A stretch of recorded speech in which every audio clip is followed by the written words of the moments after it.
8 of the most underrated NFL players of all time. Before we start, I would want you to hit that red subscribe button so that you never miss out on any of our videos. Hey guys, what's up? Welcome back to Big Hit Central. It takes more than mere greatness to be considered one of the most underrated players in pro football history. It takes bad timing and bad luck. It takes years of playing for the wrong position at the wrong team, in the wrong league, at the wrong time. To make our list, a player must contribute to a winning effort while putting up bad stats, misunderstood stats, or no stats. He must either play for teams so good that they overshadow his accomplishments, or teams so bad that he had to do it all by himself. On that note, let's take a look at 8 of the most underrated NFL players of all time. Number 1.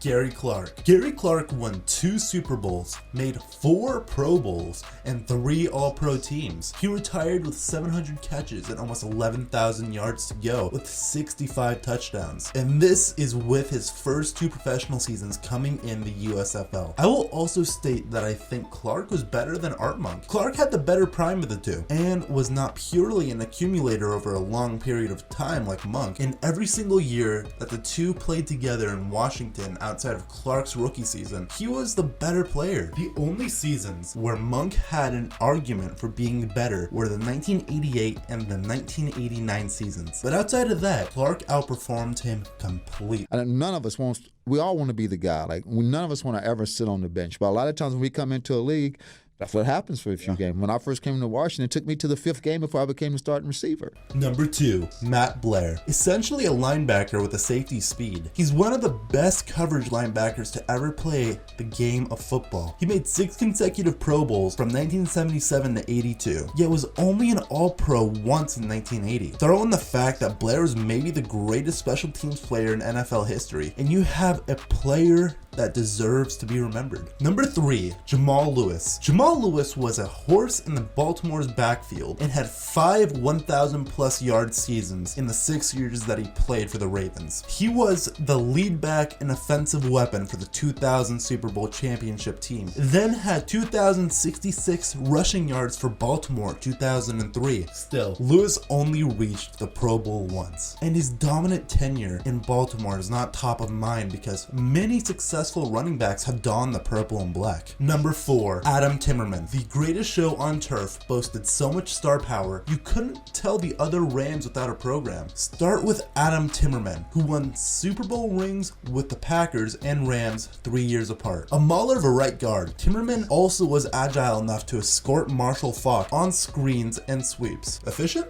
According to Pro Football Reference, he was flagged for 14 accepted holding penalties in 187 career games, little more than 1 per season. It was 49ers tackle BRYANT who the Rams were most concerned about before the 1999 season, when they signed Timmerman as a free agent. In their 2 Super Bowl seasons that followed, Young was a virtual non-factor in the matchup. He had 1 sack in 4 games, all Rams victories. Number 5, Bryant Young. Young is the only defensive tackle on the 1990s All-Decade team not in the Hall of Fame. It is doubtful he ever makes it, as he was not even among the semifinalists in his first year of eligibility, which is a shame as he played over 200 games and recorded over 600 tackles and 90 sacks. He was a great run stopper, and as his 90 sacks will attest, he was more than capable pass rusher. Number 6, OTTIS Anderson. Anderson was the NFL Rookie of the Year in 1979. He was also named NFL Comeback Player of the Year later in his career. Plus, he was named the MVP of Super Bowl 25. Not a bad resume if you ask me. Anderson gained over 10,000 yards in his career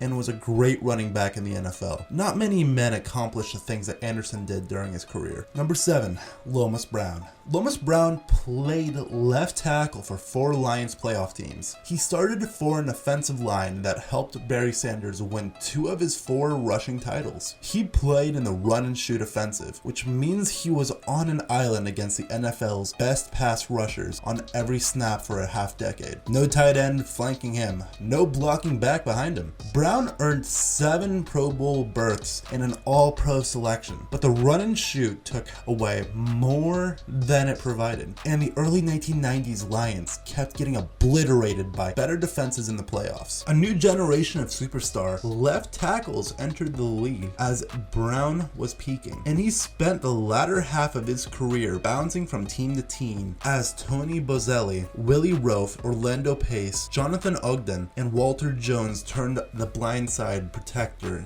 into an almost glamorous position. Brown is now best known as a television personality. He is also infamous for admitting on ESPN radio that he once purposely let Packers defender Sean Jones sack Scott Mitchell so the struggling quarterback would get knocked out of the game. The admission probably slams the door of the Hall of Fame on Brown forever. You know what?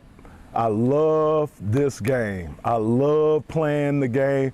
This game of football brought me so much. It's who I am. That's who I'm identified with. Number 8, Joey Browner. Browner not being in the Hall of Fame is laughable to say the very least. Browner was a 6-time Pro Bowler from 1985 to 90 and a 4-time All-Pro from 1987 to 90. With 3 of those being first-team selections, he started every game in his career up until his last season in Minnesota, including a string of 134 consecutive games played. He also made the 1980s All-Decade team, yet somehow he's only been nominated for the Hall of Fame 5 times and has never been a finalist. He deserves another shot at it. He may end up getting the benefit of the doubt when he's eventually up for induction as a senior member, and he should get in. He was truly a great player and deserves to be remembered that way. This brings us to the end of our video. I hope you enjoyed it. Hit like if you did. Don't forget to subscribe to our channel so that you don't miss any of our videos in the future. Also, watch the 2 videos that are on your screen because I'm sure you'll love them. With that, I'll see you in the next video.